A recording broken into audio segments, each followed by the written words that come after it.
Assalamualaikum warahmatullahi wabarakatuh. Bahagia sekali dapat berjumpa dengan Anda kembali, pemirsa Sindo TV Lampung. Yudit Samanta kembali untuk tamu hari ini. Dan kalau saat ini kita lihat di luar sana, semakin banyak dengan yang namanya begal. Semakin sadis dan hari makin ke hari itu semakin marak. Semakin brutal bisa dikatakan seperti itu. Selama 60 menit kita akan berbincang-bincang dengan Bapak Haji, Bapak Dr. Haji Rosidi, Magister Agama, selaku praktisi dakwah IAIN Raden Intan, Lampung. Dan saat ini tema kita adalah model dakwah yang efektif mengatasi begal. Jika kita bicara masalah begal, kembali kita dihantui dengan yang namanya kengerian, kemudian suasana yang sudah mulai mencekam. Di sana sini mungkin tidak bisa juga pulang malam, tidak bisa juga sembarang berjalan di lewat tengah malam ataupun di batas jam malam jam 9 ke atas seperti itu. Dan di studio sudah ada bersama Yudit Samanta di sini Bapak Dr. Haji Rosidi, Magister Agama, dan kita akan bertanya-tanya dengan beliau bagaimana sebenarnya model dakwah yang paling efektif untuk mengatasi ataupun untuk menghadapi katakanlah begal saat ini. Assalamualaikum warahmatullahi wabarakatuh. Waalaikumsalam warahmatullahi wabarakatuh. Saya panggil Pak Dokter atau Pak Haji aja mungkin ya. Terserah. Pak Haji Rosidi hari ini nampaknya sehat Pak? Alhamdulillah. Alhamdulillah. Pak Haji, kemudian kalau saat ini marak dengan begal, katakanlah seperti itu, di luaran sana juga orang sudah mulai khawatir ketika kita keluar jam 7, jam 8 malam, apalagi kalau ada di beberapa titik di Bandar Lampung, kemudian akan menjadi tempat, dijadikan katakanlah tanda kutip tempat rawan. Untuk menghadapi hal seperti itu, mungkin kita perlu fenomena seperti ini. Kalau menurut Bapak, pertanyaan saya adalah, bagaimana melihat fenomena seperti ini? Fenomena sosial misalnya? Ya, jadi secara sosiologis bahwa kita hidup ini kan memang membutuhkan ketenangan ya, secara psikologis ya. Betul. Nah, secara sosiologis bahwa kenyataannya bahwa belakangan ini ya di Bandar Lampung dan juga di beberapa daerah di sekitar kita itu memang baru marak apa yang disebut dengan fenomena begal itu. Ini mengindikasikan bahwa masyarakat kita itu sedang mengalami sakit. Jadi masyarakat yang sakit itu adalah masyarakat di mana dia itu tidak bisa beraktivitas secara bebas, pergi secara nyaman, karena ada khawatiran-khawatiran yang menghantui. Sebagaimana tadi Mbak sebutkan, kalau kita keluar malam lebih dari jam 9 udah ada merasa khawatir, amat sangat. Bahkan saya yang sedih beberapa bulan yang lalu ya, ada saudara kita bahkan ustadz itu dibegal di Panjang yang kemudian sampai terjadi pembunuhan. Ini kan sesuatu yang sangat menyedihkan ya. Ustadz aja itu dibegal gitu. Ya. Kan kalau dilihat ustadz ini kan sebenarnya punya peran besar bagi bagi masyarakat itu kan. Karena dia yang mengajari masyarakat bagaimana cara berbuat baik, kemudian mengajarkan kesalehan. Kemudian ya apalah yang dimiliki ustadz kan hanya sekedar motor kan. Gitu. Ini adalah satu fenomena yang saya kira semua warga bangsa, mulai dari para pemimpin ya, masyarakat harus ikut berpikir bagaimana dengan kondisi seperti ini. Ya. Di luar sana banyak terjadi beragam katakan bentuk kriminalitas yang mulai meresahkan. Tadi Pak Haji bilang bahwa ini fenomena kita psikologis, secara psikologis masyarakat kita sudah mulai sakit katakan seperti itu ya, sakit. Dan menghadapi ataupun melihat fenomena seperti ini, kalau menurut Pak Haji seharusnya seperti apa kita menyikapinya? Ya dibutuhkan perhatian ya, perhatian dari semua pihak ya, khususnya ya bagi para pemimpin ya, para aparat itu juga para penegak hukum, bagaimana untuk mengerem. Kalau membasmi secara total saya yakin kok tidak Karena apa namanya kejahatan ini, ya namanya apa namanya ketidakbaikan itu selalu ada, itu hukum keseimbangan gitu. Iya. Ada orang yang senang berbuat kebaikan, ada orang yang memang ya apa namanya senang yang tidak baik gitu. Termasuk ada orang yang memang mencari rezeki itu tidak mau menyalahi aturan hukum. Tapi ada juga orang yang memang yang penting mendapatkan duit itu apapun caranya. Jadi, tetapi yang paling penting adalah bahwa bagaimana kejahatan ini termasuk pembegalan ini, ya ini bisa ditekan sehingga angkanya itu tidak boleh lebih lah dari misalnya 5%. Sehingga kalau terjadi ya sekali dua kali itu pun ya intensitasnya itu jangan sampai terlalu mengkhawatirkan masyarakat. Jadi membasmi sama sekali tidak mau. Tapi perlu saya jelaskan ini ya, bahwa sungguhnya pembegalan itu kan ya secara harfiah itu kan merampas hak orang ya di tengah jalan. Iya. Tetapi sesungguhnya perilaku secara apa ya di luar itu secara maknawi sebetulnya hal yang hampir sama dengan pembegalan juga terjadi di mana-mana gitu. Taruh saja misalnya kalau dalam dunia pendidikan itu ada orang begal karya ilmiah orang lain atau dalam istilahnya itu plagiasi. Itu juga kan pembegalan. Sama dengan begal juga ya? Sama dengan begal itu. Atau misalnya begini, karya cipta seperti hasil karya para musisi. Iya. Yang kemudian dibajak, dikopi tanpa itu sesungguhnya juga merugikan gitu. Iya. Dan itu saya merasakan. Ya, saya merasakan saya punya karya kemudian diterbitkan ya satu percetakan gitu. Ya, awalnya sudah ada perjanjian, tapi kemudian kedua ternyata diterbitkan begitu aja tanpa ada izin. Itu menurut saya itu sudah merugikan ya saya sebagai penulis ya pencipta gitu. Itu sama aja maknanya itu juga begal sama juga ya? Membegal gitu. Tapi ketika kita balik lagi ke begal yang sesungguhnya, katakan seperti itu. Katanya lagi ada isu di luar sana bahwa namanya begal saat ini tuh adalah pengalihan isu setelah harga kebutuhan pokok kita itu mengalami kenaikan seperti itu, Pak Haji. Kalau Pak Haji melihat ini seperti apa memandang isu yang berada di luar sana? Ya, saya enggak tahu persis itu ya. Itu kan persepsi ya. Persepsi itu dan itu biasanya orang-orang ya istilah-istilah mungkin orang-orang politik dan juga mungkin juga kawan-kawan jurnalis yang mungkin bisa mereka-reka begitu. Tapi saya sebagai praktisi dan juga perhati masalah dakwah, ya fenomena begal ini saya kira adalah ya sesuatu yang terpisah dengan apa tadi mengalihkan isu tentang ini ya kenaikan BBM, kenaikan kemudian harga barang pokok. Ya saya kira itu sesuatu yang kalau dianggap pengalihan isu itu ya mungkin sedikit dipaksakan lah ya. Karena faktanya kalau memang tidak ada begal bagaimana? Apa memang dibuat orang untuk begal kemudian diberitakan itu. Meskipun itu juga bisa, tetapi kan bukan itu gitu. Pak Haji, kalau sekarang terjadi di luar sana juga banyak marak sekali begal-begal yang terjadi, kemudian juga diatasi ataupun ditangkap katakan seperti itu oleh aparat kita. Bahkan kalau yang ada yang melawan dengan dalih melawan katakan seperti itu langsung ditembak di tempat katakan seperti itu. Apakah kalau menurut Pak Haji ini memang sudah penanganan yang tepat untuk para begal yang mulai berkeliaran di luar sana?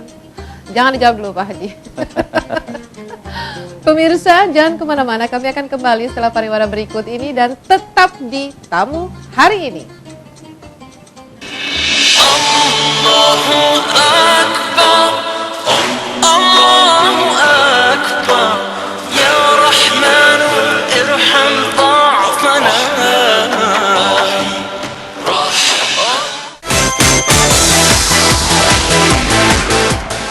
Satu lagi, wadah keren bagi remaja yang ingin jadi host, ngetop, terkenal, dan yang pasti kreatif.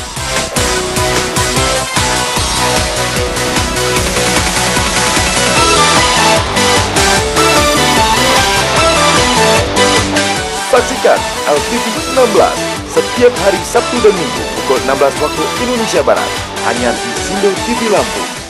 Halo, kami dari Jenderal. Tambah wawasan tentang Lampung dengan menyaksikan Ini Lampung ya. Kami dari Jenderal. Tambah wawasan kalian tentang Lampung dengan nonton Ini Lampung ya. Peristiwa dan rangkuman berita kriminal sepekan terus bergulir setiap akhir pekan bersama dalam Cekal Akhir Pekan.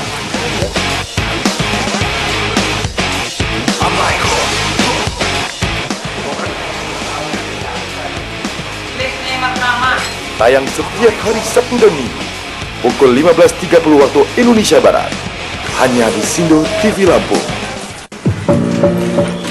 Program berita sekitar peristiwa dan isu-isu terbaru. Aparat juga punya hak melindungi kami. Dihadirkan dalam Sekitar Lampung. Ini masyarakat semua ini. Dari waktu pengakuan kita masyarakat. Untuk masyarakat. Saksikan Sekitar Lampung setiap hari Senin hingga Jumat pukul 15 waktu Indonesia Barat hanya di Sindo TV Lampung.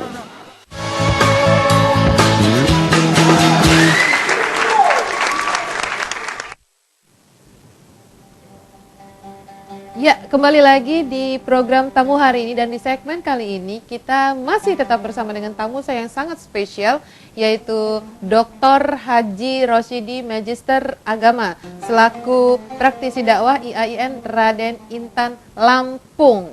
Dan kembali saya bertanya dengan beliau, Pak Haji, begitu ya saya menyebutnya. Yeah. Kalau saat ini adalah yang dilakukan oleh aparat kita, kemudian katakanlah memberikan hukuman kepada begal tersebut ketika mereka melawan, ya langsung, jika itu perlu ditembak, katakan langsung ditembak di tempat. Kalau yang saya lihat seperti itu ya. Tapi apakah ini kemudian, kalau saya lihat juga fenomena di luar sana ini tidak menimbulkan dampak jera, ya kan? Malah semakin marak, diulang lagi, terulang lagi ya. Mungkin kalau menurut Pak Haji, apakah penanganan begal saat ini sudah cukup efektif? Iya. Ya, masih live ya, baiklah. Kalau disuruh menilai apakah cukup efektif atau tidak, ya kita lihat saja bagaimana. Tetapi begini, kenapa sampai aparat itu melakukan tindakan? Saya kira itu sudah melalui prosedur dan tahapan-tahapannya. Iya. Jadi ketika ada indikasi ada perlawanan, ketika ada mau ada operasi penangkapan, kemudian dilihat ya ada indikasi membahayakan petugas, mungkin ya itulah tindakan tegas itu perlu dilakukan. Nah, saya tidak tahu prosedur seperti apa yang dilakukan oleh aparat itu. Tapi saya melihat memang kalau tidak ada ketegasan, para penjahat ini memang semakin hari itu akan semakin ganas, gitu ya. Jadi perlu memang ada ketegasan. Meskipun juga tidak kalah penting adalah perlu ada tindakan-tindakan yang persuasif selagi itu memang bisa dilakukan. Jadi jangan sampai terjadi misalnya salah tangkap atau dalam bahasa kedokterannya salah praktek, malah praktek. Jadi bapak-bapak polisi lah yang paling tahu bagaimana prosedur untuk menangani. Yang paling efektif. Iya, itu. Tetapi kalau dari sisi dakwah, ya memang banyak cara yang bisa dilakukan, ya kan? Kalau dari sisi dakwah itu, ya mulai dari sisi preventif itu. Preventif artinya melalui penerangan, melalui nasihat-nasihat, ya, mulai dari keluarga, melalui majelis taklim, melalui mimbar-mimbar Jumat, melalui televisi, melalui media seperti ini, bahwa perilaku membegal itu adalah sesuatu yang tidak benar, sesuatu yang salah, sesuatu yang tidak bermoral, sesuatu yang menyalahi hukum dan sebagainya. Tapi berikutnya adalah ya dengan melalui tulisan gitu kan, sosial media, ya melalui Pencerahan lah mungkin. ya penyerahan tulisan-tulisan bahwa perilaku itu, saya kira para begal juga sekali pasti membaca gitu. Masih ada kesempatan waktu Iya, juga. pasti juga membaca, apa mungkin juga Facebook kan, apalagi kalau dari kalangan anak-anak muda yang saya lihat itu masih sangat produktif gitu ya. Tapi Pak Haji, maaf nih saya Ya.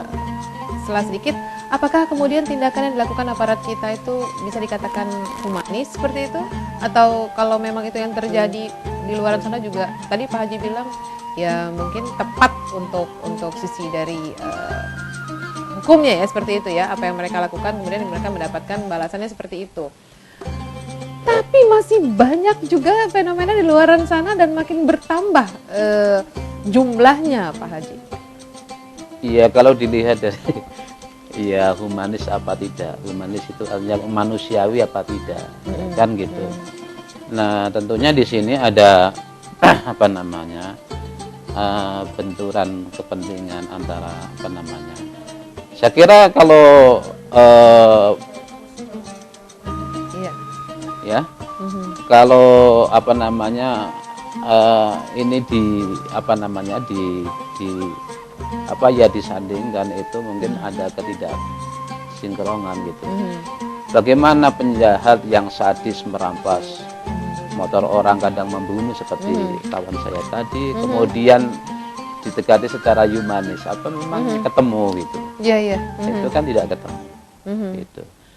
Jadi ya mungkin humanisme di situ nanti penerapannya ketika dalam pembinaan, misalnya di lapas dan sebagainya. Baik, untuk pembinaan pencegahan katakanlah yang dibilang juga ada tadi preventif oleh Pak Haji seperti itu, apakah yang dilakukan kemudian dari Pak Haji sendiri misalkan ya, ataupun komunitasnya yang di tempat Pak Haji kemudian beraktivitas seperti itu, punya program khusus ataupun punya bagaimana cara dakwah yang paling efektif katakan untuk pendekatan preventif dulu kepada para begal tersebut? Ya, kita memang di Fakultas Dakwah dan Ilmu Komunikasi itu ada kerjasama dengan LP binaan di WEHWI. Di WEHWI itu tugas kita adalah memberikan penguatan rohani, pembinaan secara mental. Dan itu memang ada agendanya dalam sebulan itu berapa kali gitu atau seminggu sekali gitu Pak? Kita jadikan di sana itu sebagai mitra binaan itu, masyarakat binaan itu.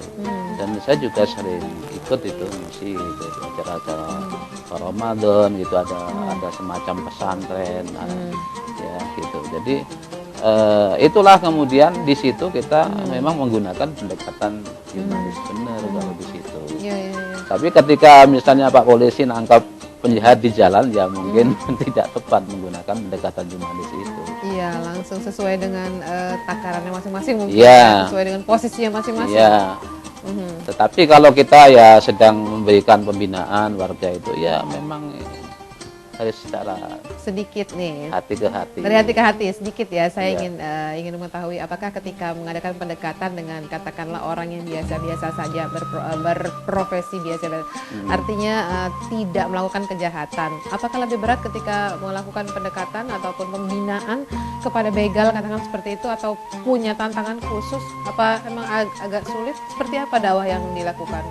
Iya, betul, Pak. Jadi kita dakwah itu harus mengetahui psikologi masyarakat yang kita hadapi. Ketika kita berdialog, ketika kita menyampaikan pesan agama kepada para nabi, khususnya para orang-orang yang tadinya ketangkap karena membegal ini, itu tentu berbeda dengan ketika kita menghadapi jamaah biasa. Jadi kita ada semacam ada semacam beban, ya, ada beban psikologis bagaimana agar ucapan kita itu jangan sampai menyinggung tentang bahwa begal itu adalah sebuah kejahatan yang dikutuk oleh Tuhan dan tidak ada ampunan. Jadi kita tidak boleh seperti itu. Jadi kita tetap mengatakan bahwa ya kesalahan masa lalu itu masih Biarlah bisa masa lalu. diperbaiki. Tuhan Maha Penyayang, Maha Pengampun gitu. Jadi kita tidak mengungkit tentang kejahatan yang dia lakukan. Ini lebih kepada pemilihan kata dan lumayan berat juga karena Iya. bebannya bukan hanya mendakwah tapi juga memikirkan sisi lain hati Betul. yang yang dihadapi seperti itu ya Pak Haji. Iya, jadi bagaimana agar para mereka yang sudah masuk ke pesantren dalam tanda petik ini, dalam binaan itu, kemudian menyadari dan ada keinginan kuat untuk nanti kalau udah selesai keluar dari apa namanya lembaga pemasyarakatan itu menjadi orang-orang yang baik gitu. Harapannya seperti itu. Di samping memang ada program keterampilan dan sebagainya, itu yang terkait dengan life skill, keahlian, karena diharapkan nanti setelah keluar dari LP misalnya itu juga mereka bisa mempunyai pekerjaan di luar apa yang sebelumnya dilakukan. Baik. Ya. Ini yang paling menarik nih ya. Apakah ketika kita juga Pak Haji kemudian memberikan dakwah atau memberikan pembinaan kepada masyarakat yang di pesantren tanda kutip seperti itu, Iya. kemudian dalam kurun waktu memang mereka pada saat itu bisa berubah Iya. ataupun memang ada malah yang lari dari situ. Iya. Mungkin seperti itu. Jadi jawab dulu Pak Haji ya. Iya. Ya. Pemirsa Sindo TV Lampung, jangan kemana-mana, tetap di program Tamu hari ini bersama Yudit Samanta dan bersama tamu spesial kita hari ini, Dr. Haji Rosidi, Magister Agama. Jangan kemana-mana, segera kembali setelah Bersujud padamu, ya Allah, bersyukur padamu, ya Allah, hidup. Menemani Anda beraktivitas dan mendapatkan catatan perjalanan mengunjungi situs budaya dan objek wisata bersama dua Makhanai Lampung dalam Ini Lampung Yai.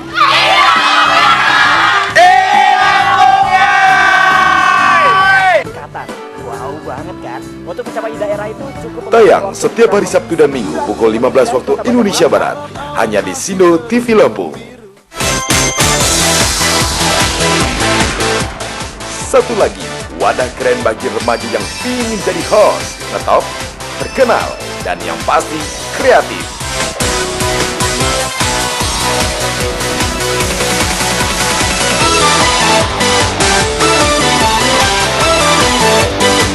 Saksikan LTV 16 setiap hari Sabtu dan Minggu pukul 16 waktu Indonesia Barat hanya di Sindo TV Lampung.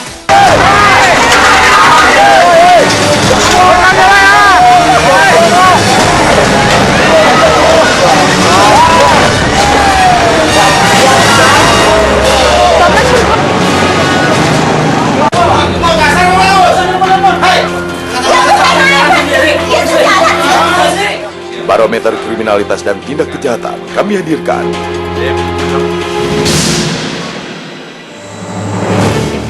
Dalam Cekal, Cegah Tangkal.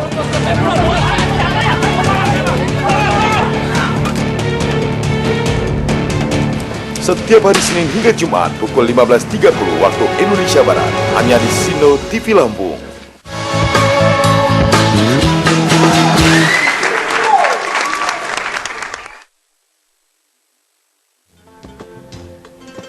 Ya, kembali di tamu hari ini dan program ini masih terus akan bersama Anda sampai nanti usainya. Jadi ini paling menarik, pertanyaan berikut ini adalah kepada narasumber kita, yaitu apakah ketika melakukan dakwah, katakan seperti itu, ataupun melakukan pendekatan, pembinaan preventif ataupun yang sesudahnya juga bisa terjadi, para bisa dibilang penghuni pesantren atau bisa dibilang para begal lah ya, mereka itu kemudian bisa berubah dengan pendekatan dakwah yang efektif, yang sedemikian rupa, atau bagaimana bentuknya dan seperti apa perubahan yang terjadi? Apakah ada jenjang-jenjangnya atau seperti apa? Silakan Pak Haji.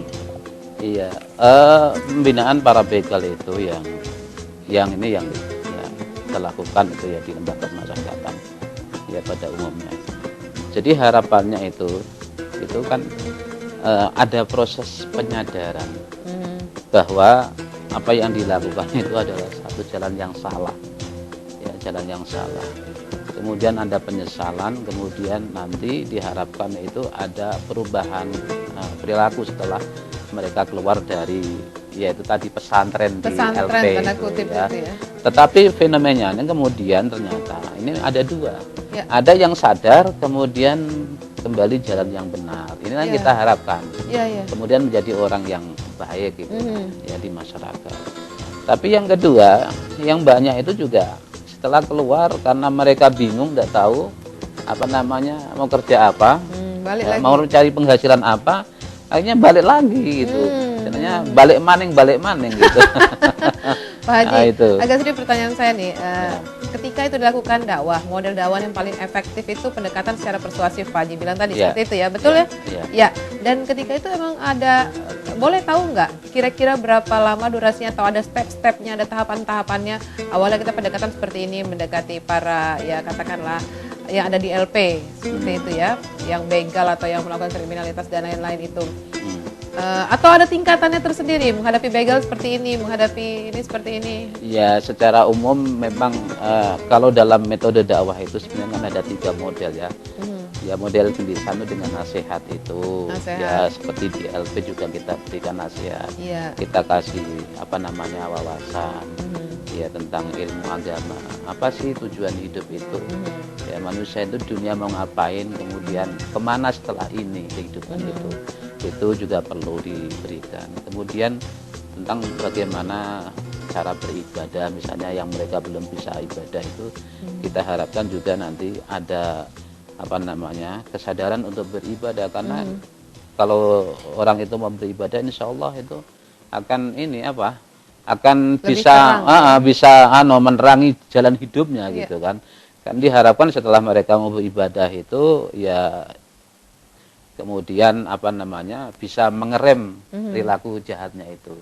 Karena kata Al-Qur'an itu apa namanya ibadah itu, hanya sholat itu misalnya, itu bisa mencegah dari perbuatan yang keji dan mungkar gitu. Nah, yang ketiga adalah kalau misalnya itu sudah beres ya masalah keimanannya, kemudian masalah ibadahnya itu ya keterampilan, life skill, dan itu sudah dilakukan oleh pihak apa namanya lembaga pemasyarakatan. Biasanya di sana juga ada beberapa apa namanya jenis keterampilan yang disiapkan gitu, yang diharapkan menjadi keahlian alternatif lah gitu.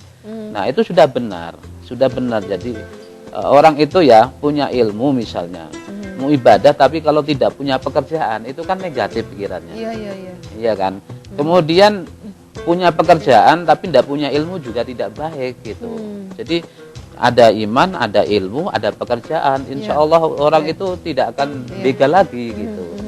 Nah, yang terakhir misalnya kalau memang itu sudah dilakukan tapi ternyata orang itu setelah keluar kok balik kembali dengan melakukan kejahatan lagi itu, ya itu dakwah yang ketiga adalah dakwah bil mulki, dengan kekuatan. Nah, kekuatan itu ya hukum itu, ya Pak Polisi, ya Pak Hakim yang harus menegakkan. Jadi dakwah itu mulai dari cara persuasif, ya, kemudian sampai apa namanya dengan kekuatan. Kalau bahasanya Nabi itu begini. Jadi ketika kamu melihat kemungkaran terjadi, maka rubahlah kemungkaran itu dengan apa namanya dengan lisanmu, artinya dinasihati. Ya, kalau kamu tidak sanggup maka rubahlah dengan tanganmu. Ya, tanganmu itu maksudnya ya dengan kekuatan. Ya, kalau memang ada misalnya kita lihat ada gerak-gerik yang mencurigakan, ada ya kita apa namanya kita tegur gitu. Mas cari siapa, adik cari siapa, gitu kan. Nah, itu kan kita juga persuasif itu, misalnya ada. Nah, kalau misalnya melawan, kalau kita berani, ya tempeleng aja gitu. Kalau berani. Iya, kalau berani itu secara tangan gitu. Baik. Itu. Nah, kalau memang kita mampu, atau dengan cara kekuasaan itu ya dengan cara membuat aturan seperti apa namanya Pak Hakim ya, dan sebagainya itu Pak Polisi itu. Tapi kalau tidak sanggup, ya paling tidak kita tidak setuju dengan apa yang dilakukan oleh itu kemungkaran itu ya. Kita bisa berdoa, ya Allah mudah-mudahan orang ini sadar ya Allah. Paling itu Itu adalah iman yang paling lemah, tapi Paling itu. lemah, ya. Yang paling bagus itu adalah dengan lisan dan dengan kekuasaan atau dengan tangan itu. Ya, jadi sebetulnya Islam itu sudah memberikan apa ya? Step-step. Ya, step-step atau rancang bangun bagaimana membina sebuah masyarakat itu. Iya. Karena apa namanya? Ada namanya amar ma'ruf nahi mungkar. Ya. Ini adalah sebuah perangkat yang diberikan oleh Allah untuk bagaimana membuat masyarakat itu berjalan dengan baik ketika terjadi kemungkaran hal yang tidak baik terjadi di masyarakat itu. Ya.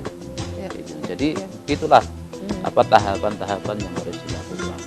Tapi juga tidak benar misalnya begitu ada indikasi langsung ditempelin juga tidak benar gitu. Lewat step pertama dulu. Iya, Gitu. jadi harus ditanya dulu. Ya. Mau ngapain di sini, Mas? Nyari siapa? Karena sekarang kan banyak itu kan. Apa namanya? Orang survei dulu di mana gitu, mau maling tempat orang itu. Nah, di tempat saya itu, saya kalau melihat ada anak yang orang asing di lingkungan saya itu perhatikan, saya tanya, mau tanya siapa? Rumahnya ini siapa, Pak? Orangnya ada, saya bilang. Saya harus berbohong meskipun orangnya tidak ada. Karena apa? Saya ingin menjaga agar apa? Tetangga saya ini aman. Iya. Tadi ada barusan keluar. Supaya apa? Jangan ada persepsi bahwa orang yang niat jahat itu, oh ini rumah ini kosong, ini bisa dibobol jam segini gitu. Baik. Itu udah sering saya lakukan dan saya kampanyekan kepada kawan-kawan dan lingkungan. Saya juga sering ngomong, coba kalau ada orang-orang yang mencurigakan di lingkungan kita, ya ditegur. Bila mana kita perlu kita berbohong untuk kebaikan, untuk menyelamatkan tetangga kita, itu boleh. Jadi berbohong untuk kebaikan seperti itu.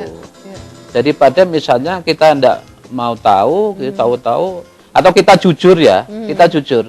Misalnya tanya, Pak, ini orangnya di mana? Oh, ini di kampung, ini jarang di sini, misalnya gitu kan. Kita jujur apa adanya. Orang di sini paling sebulan sekali. Wah, ini sama aja kita ini membuka kesempatan gitu. Kan kata Pak Polisi bahwa kejahatan itu terjadi ketika ada niat, kedua ada kesempatan. Lah sama aja kita ini menunjukkan oh di sinilah maling gitu ada kan. Di sini kosong kok rumahnya. Ya itu. Ya, jadi baik. kita juga harus menjaga seperti itu terhadap lingkungan kita. Gitu. Pak Haji, ketika Pak Haji melakukan dakwah, katakan seperti itu yang dihadapi, kalau kita bilang di LP itu kan tidak cuma satu ya, tidak cuma begal. Saat ini memang yang marak adalah begal, tapi yang dihadapi mungkin ada yang dari narkoba, ada yang wanita, kemudian ada pria seperti itu. Memang melakukan dakwah seperti itu tergantung gender akan berbeda yang kita sampaikan atau seperti apa untuk memberikan dakwah yang efektif, Pak Haji?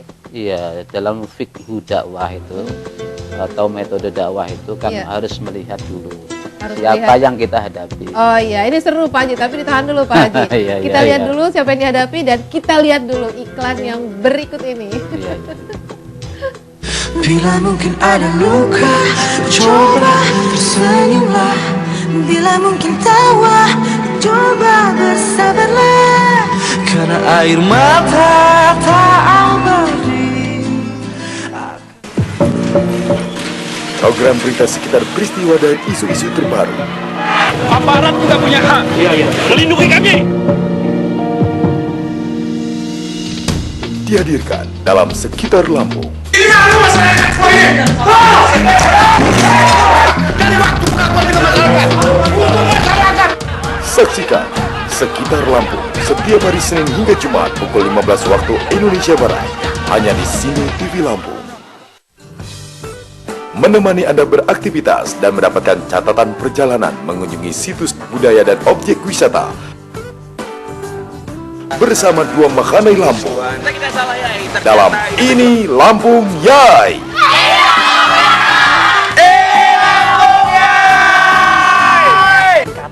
Wow banget kan? Untuk mencapai daerah itu cukup. Tayang setiap hari Sabtu dan Minggu pukul 15 waktu Indonesia Barat.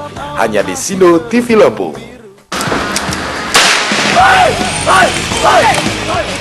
Peristiwa dan rangkuman berita kriminal sepekan terus bergulir setiap akhir pekan bersama dalam Cekal Akhir Pekan.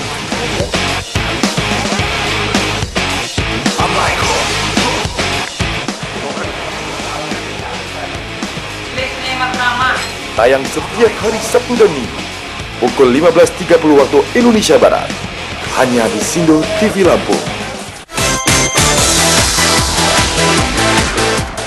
Satu lagi, wadah keren bagi remaja yang ingin jadi host, ngetop, terkenal, dan yang pasti kreatif.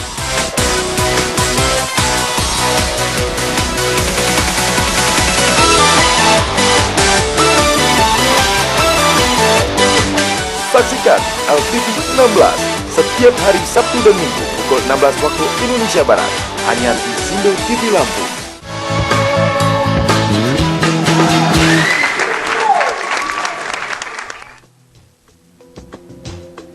Ya, pemirsa, ketika masyarakat di luar sana dan termasuk kita sebagai masyarakat sudah mulai dihantui dengan yang namanya kriminalitas di luar sana, bahkan di luar kita keluar jam malam di atas jam 7 ataupun kembali di belum ada di rumah sekitar jam 9 malam itu sudah masuk waktu yang meresahkan, katakan seperti itu ya, waktu-waktu yang kritis. Nah, begal di luar sana banyak, kriminalitas semakin marak dan semakin menjadi-jadi saat ini. Dan Yudit masih bersama dengan Dr. Haji Rosyidi Magister Agama, dan kami masih membicarakan mengenai dakwah yang paling efektif untuk mengatasi begal, katakan seperti itu. Sebenarnya di sini bukan cuma begal, tapi kriminalitas yang lain. Dan tadi pertanyaan saya adalah bagaimana kemudian ketika memang punya program dan agenda khusus di LP untuk memberikan dakwah pencerahan terhadap mereka yang ada di sana, kemudian Pak Haji ketika dihadapkan dengan wanita atau pria itu mungkin ada dakwah yang berbeda jurus ataupun ada juga berbeda teknik ya. Silakan Pak Haji. Kalau kita menghadapi yang laki-laki, macam-macam kriminalnya pasti macam-macam ya, gitu. ya macam-macam gitu. Kalau yang masih muda-muda nih ya para pelaku kriminal itu, ya kadang kan mukanya serem ya, kadang menakutkan juga gitu. Oh. Iya, nah itulah maka kita juga perlu hati-hati ketika berbicara, ya kan. Tapi ada juga yang di LP itu karena kasus-kasus yang lain, mungkin dia orangnya ya berpendidikan tinggi atau ada juga ya? Ya ada juga yang misalnya kasus korupsi itu, atau mungkin kasus pelecehan seksual dan lain-lain itu, ya orangnya santun-santun baik-baik gitu, dan itu kita damai. Nah khusus kepada ibu-ibu yang saya rasakan ya, ibu-ibu ini kalau sama ibu-ibu relatif lebih nyaman gitu. Lebih nyaman. Karena ya secara psikologis kita memandang bahwa ibu-ibu itu kan lebih kalem ya, lebih lembut gitu kan dibanding dengan kalau ya laki-laki, apalagi masih usia-usia bujang misalnya, itu kan matanya merah gitu kan. Nah itu memang diperlukan kita harus belajar juga tentang psikologi dakwah. Jadi bagaimana menghadapi orang ya, ketika kita bertemu dalam orang yang di LP itu pada umumnya kan mereka ya itu kan berada dalam harapan-harapan yang besar gitu ya. Harapannya apa? Mereka ingin segera keluar, mereka ingin terbebas gitu kan. Karena bagaimanapun tidak ada enaknya di LP itu, kecuali para pegawainya. Kalau para pegawainya kan tiap bulan. Jadi kalau orang di LP itu ada beberapa macam, ada yang di LP itu nyaman karena memang dia bekerja di tapi ada yang memang di LP itu ya artinya sedih ya, kemudian masgul, kemudian galau gitu. Ada yang menanti ketidakpastian, saya nanti misalnya berapa tahun lagi gitu kan. Ya ada malu dan sebagainya gitu. Tetapi itulah kemudian para dai, para aktivis pembinaan rohani di LP itu ya harus bisa membaca, psikologi dari masyarakat itu. Gitu. Jadi tidak semuanya dipukul sama gitu. Itu hanya kita laki-laki berbeda. Iya, enggak bijak dong kalau begitu. Kriminalitas juga berbeda. Iya. Bahkan yang mereka lakukan kejahatan juga berbeda. Seperti itu kita hadapi sesuai dengan psikologis mereka masing-masing. Berarti pendakwah ini memang juga harus tahu lebih detail bagaimana psikologis orang per orang ya, seperti itu ya, Pak Haji ya. Jadi memang jadi dai yang baik itu tidak gampang. Memang harus ada pendidikan khusus. Makanya ada namanya fakultas dakwah. Ya. Gitu. Ini menarik Pak Haji, ketika kita bicara masalah pendidikan, kemudian bolehkah saya mengetahui dari SD hingga meraih gelar doktor, kemudian jenjang pendidikan Pak Haji yang paling menarik itu di mana? Ya semuanya menarik gitu. Yang paling berkesan, Ya, semua berkesan. saya ini kebetulan gini ya, Dari SD-nya itu bukan SD, saya dari madrasah, Madrasah, di Jawa sana. Kemudian melanjutkan madrasah sanawiyah setingkat SMP. Kemudian ke PGA ya, pendidikan guru agama. Masih di Jawa sambil nyantri di pesantren.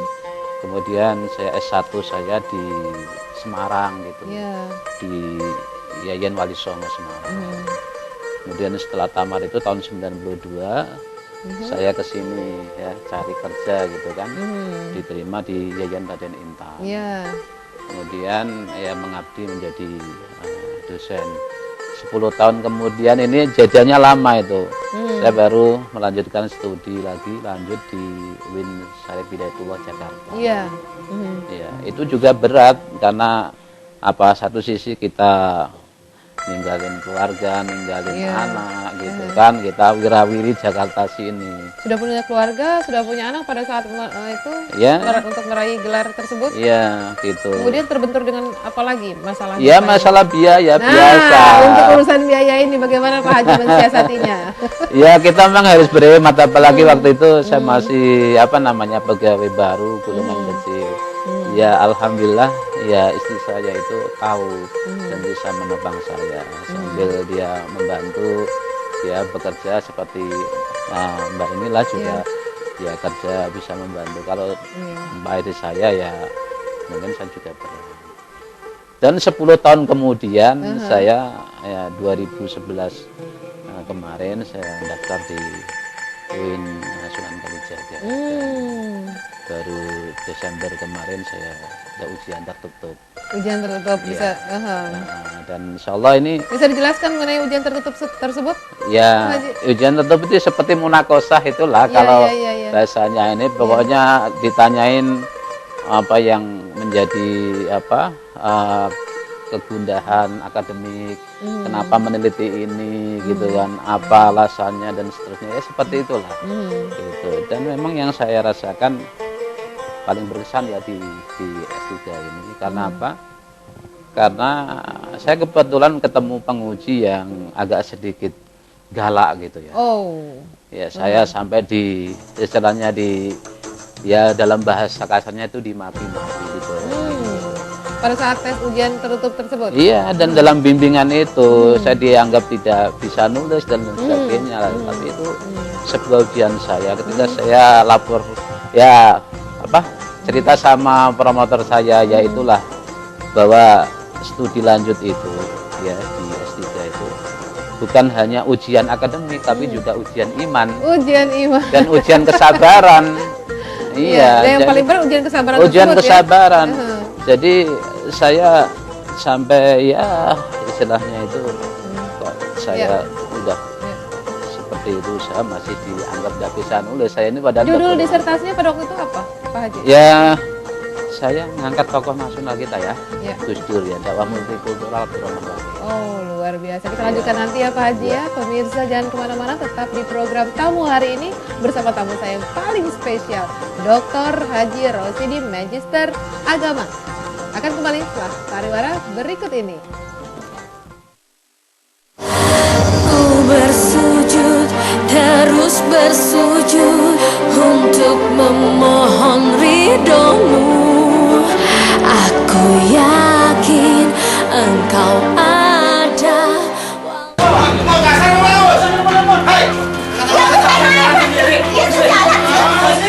Barometer kriminalitas dan tindak kejahatan kami hadirkan.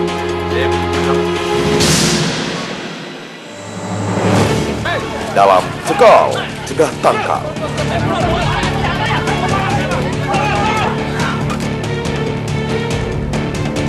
Setiap hari Senin hingga Jumat pukul 15.30 waktu Indonesia Barat hanya di Sino TV Lampung. Satu lagi, wadah keren bagi remaja yang ingin jadi host, tetap terkenal, dan yang pasti kreatif.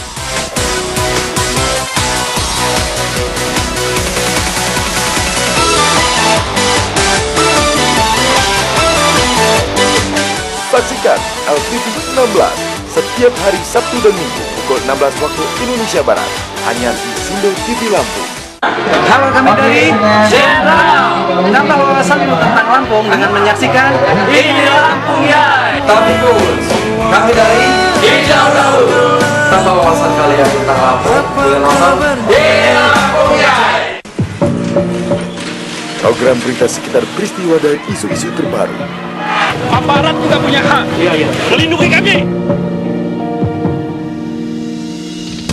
Dihadirkan dalam Sekitar Lampung. Ini rumah masyarakat semua ini. Dari waktu pengakuan dengan masyarakat. Untuk masyarakat. Saksikan Sekitar Lampung setiap hari Senin hingga Jumat pukul 15 waktu Indonesia Barat. Hanya di Sini TV Lampung.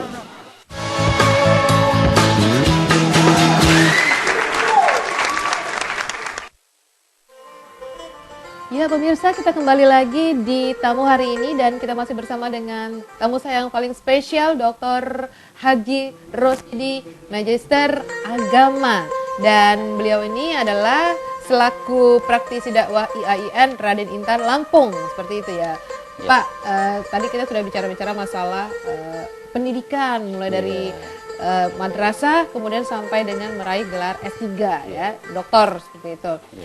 Sekarang izinkan kiranya saya untuk memberikan sedikit permainan. Oh. Boleh, Pak Haji? Iya, boleh. Ya, boleh. Jadi permainan ini lebih kepada ketangkasan dan kecepatan dalam menjawab. Iya. Yang dinilai adalah kecepatan dalam menjawab. Ada pertanyaan, Pak Haji? Iya. Pertanyaannya apa sebentar Pak kuisnya ini? Berhadiah apa enggak ini? Berhadiah, Pak Haji. Oh, gitu ya. Berhadiah ini studio ini berserta kursi-kursinya boleh dibawa, Pak Haji. Diselesaikan di depan invoice-nya ya, tagihannya Pak Haji. Ya Pak Haji, 3, 2, 1. Iya. Bismillahirrahmanirrahim. Dakwah. Dakwah itu mengajak kepada kebaikan, mencegah dari hal yang mungkar ya. Itu dakwah. Begal atau dakwah? Begal atau dakwah? Dakwah. Polisi atau ulama? Ulama. Salah tangkap. Salah tangkap. Tangkap. Metode dakwah? Ya, metode dakwah bilhal, kemudian bil mulki dengan kekuatan dan lain-lain. Subhanallah, alhamdulillahirrahmanirrahim. Sudah dijawab semua dengan selamat ya. Amin. Dan Pak Haji, ya. ini pertanyaan saya adalah kemudian apakah kalau menurut Pak Haji nih ya, sepertinya polisi perlu bekerja sama saat ini dengan para pemuka agama sebagai upaya pencegahan begal sejak dini? Iya, harus itu. Karena begini, polisi sendiri tidak akan sanggup menangani persoalan begal ini ya. Karena begal ini kan berasal dari masyarakat. Gitu. Lah, yang mencegah dari awal itu ya perlu ada masyarakat, perlu ada ulama yang memberikan nasihat, juga mungkin masukan kepada para polisi gitu. Jadi tidak bisa Pak polisi itu bekerja sendiri. Ketika misalnya polisi nanti menangkap begal kemudian diadili, ya siapa lagi yang bertugas untuk memberikan nasihat, bimbingan itu kan, itu adalah tugas para ulama. Termasuk juga dalam pembinaan ya, di masyarakat sebelum terjadi perilaku pembegalan itu terjadi, ya gimana anak-anak muda itu bisa dibina oleh para ustadz. Caranya memang ya ustadz ini juga harus terjun gitu. Para ulama ini juga jangan segan-segan untuk ya dekat dengan masyarakat, terutama juga kalangan-kalangan anak-anak muda ini yang punya potensi itu. Jadi jangan menjaga jarak gitu. Kemudian pertanyaan saya, pola ataupun format kerjasamanya itu seperti apa, Pak Haji? Pola kerjasamanya bisa secara formal dalam artian ya pembinaan bersama-sama, bisa secara informal, artinya membangun silaturahmi antara polisi dengan tokoh-tokoh agama. Jangan sampai misalnya antara Pak Polisi dengan tokoh agama di dusun, di desa itu tidak saling kenal gitu kan. Bagaimanapun tokoh agama ini kan punya informasi penting, biasanya dia dekat dengan masyarakat gitu kan, dengan tokoh-tokoh adat itu. Nah, kalau ini misalnya ada kerjasama kan polisi akan cepat itu. Misalnya tahu mana potensi-potensi anak-anak yang memang cenderung perlu diperhatikan gitu kan. Itu biasanya tokoh-tokoh agama, tokoh-tokoh masyarakat, bukan hanya tokoh agama aja ya, tokoh-tokoh masyarakat itu tahu si A, si B yang ada di lingkungan itu yang misalnya cenderung punya potensi untuk jadi anak yang tidak benar itu. Iya, iya, baik. Oke, karena memang waktunya mepet sekali, Pak Haji, mohon kiranya berkenan untuk memberikan closing statement lah untuk kita hari ini. Ya, kepada para masyarakat, tokoh agama, ya kemudian Pak Polisi, ya mari kita bekerja sama gitu kan, mewaspadai setiap kemungkinan yang terjadi yang ada di lingkungan kita, dan juga kita harus hati-hati dan waspada. Saya sendiri itu kalau misalnya menggunakan motor juga saya pakai kunci tambahan gitu, karena ya bagaimanapun kita harus waspada. Kita bukan mencari mengharapkan ada ada maling, ada begal, tetapi kewaspadaan itu juga perlu. Jadi kita kalau tidak perlu keluar malam, ngapain kita keluar malam gitu. Jadi kita juga harus mempunyai preventif diri lah, jangan sampai itu terjadi pada kita dan keluarga kita. Kemudian jika itu terjadi, maka ya juga tugas kita semua bahwa kita harus membangun masyarakat ini secara bersama-sama, menciptakan keamanan. Kalau bukan kita, siapa lagi? Kita tidak mungkin. Ya kalau tidak sekarang, kapan lagi? Saya kira itu. Saya kira itu ya Mbak ya. Terima kasih banyak atas kehadirannya Pak Haji, Pak Dr. Haji Rosidi, Magister Agama. Terima kasih sudah menyempatkan waktu dan berbagi cerita dan menginspirasi sekali. Terima kasih Pak Haji. Pemirsa Sido TV Lampung, sekali lagi kita harus lebih waspada saat ini dan kita menjaga diri kita. Kemudian jangan lupa untuk menyediakan katakanlah pengaman tambahan untuk kendaraan yang kita bawa ataupun untuk diri kita sendiri untuk mencegah dari jika ada niat dan kesempatan tersebut harus kita bentengi. Kemudian untuk polisi yang saat ini bisa lebih meningkatkan, saya merasume meningkatkan kerjasama dengan para pemuka agama, katakan seperti itu, untuk lebih dijalin dan untuk memberikan pencegahan dini terhadap begal-begal yang ada di luaran sana. Mudah-mudahan perbincangan kita sore hari ini lebih menginspirasi dan ada manfaatnya. Yudit Samanta segera undur pamit. Assalamualaikum warahmatullahi wabarakatuh. Sampai jumpa.